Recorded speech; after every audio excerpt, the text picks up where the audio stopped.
দীপাবলির পর আবারও শহর কলকাতা সেজে উঠেছে ঝলমলে আলোর সাজে। শুধু কলকাতা নয়, উৎসবের সাজে সেজেছে বীরভূমের বক্রেশ্বর মন্দিরও।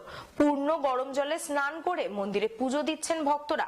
প্রতি বছরের মতন এই বছরও বক্রেশ্বরের ভৈরব মন্দির ও সতীপীঠে তীর্থযাত্রীদের ভিড় চোখে পড়ার মতো। ক্রিসমাস কার্নিভাল শুরু হয়ে গিয়েছে, চারিদিকে ভেসে আসে ক্যারলের সুর। দুঃখ অভিমান সব ভুলে যেন তৈরি হয় এক খুশির পরিবেশ।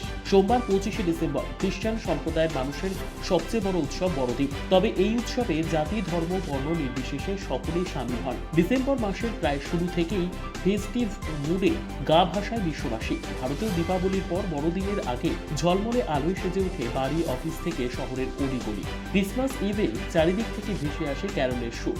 দুঃখ অভিমান সব ভুলে যেন তৈরি হয় এক খুশির পরিবেশ।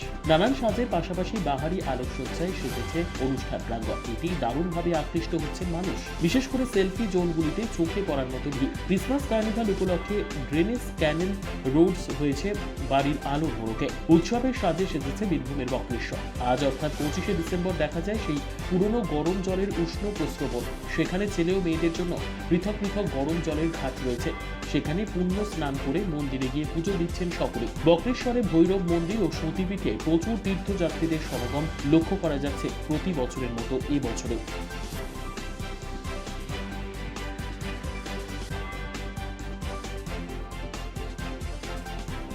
আজ 25শে ডিসেম্বর 2023 সালের এই শেষ লগ্নে বক্রেশ্বর ধামে অগণিত ভক্ত সমাগম হয়েছে এবং ভক্তরা বাবা বক্রেশ্বর, মা মহিষীমর্দিনী এবং ভৈরবনাথের পূজা অর্চনার মধ্য দিয়ে বছরের এই শেষ দিনগুলি পালন করছেন, যাতে সামনের বছর 2024 খুব ভালোভাবে তাদের প্রত্যেকের কাটে।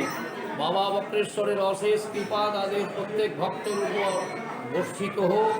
আপনারা বক্রেশ্বর ধামে আসুন, সুশৃঙ্খলভাবে পূজা অর্চনা করুন এবং বক্রেশ্বরের আশেপাশে যে সমস্ত দেখার জিনিসগুলো রয়েছে সেগুলো আপনারা দেখুন। আজকে আপনাদের ভালো লাগবে।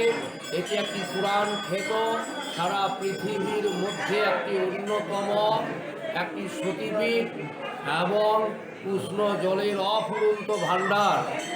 এই উপভোগ করার জন্য শীতে প্রতি বছরই অগণিত ভক্ত আসে। আজও প্রচুর সংখ্যক ভক্ত লাইন দিয়ে পুজো দিচ্ছে। আপনার নাম? আমার নাম সন্দীপ চৌধুরী, অন্যতম সেবায়িত।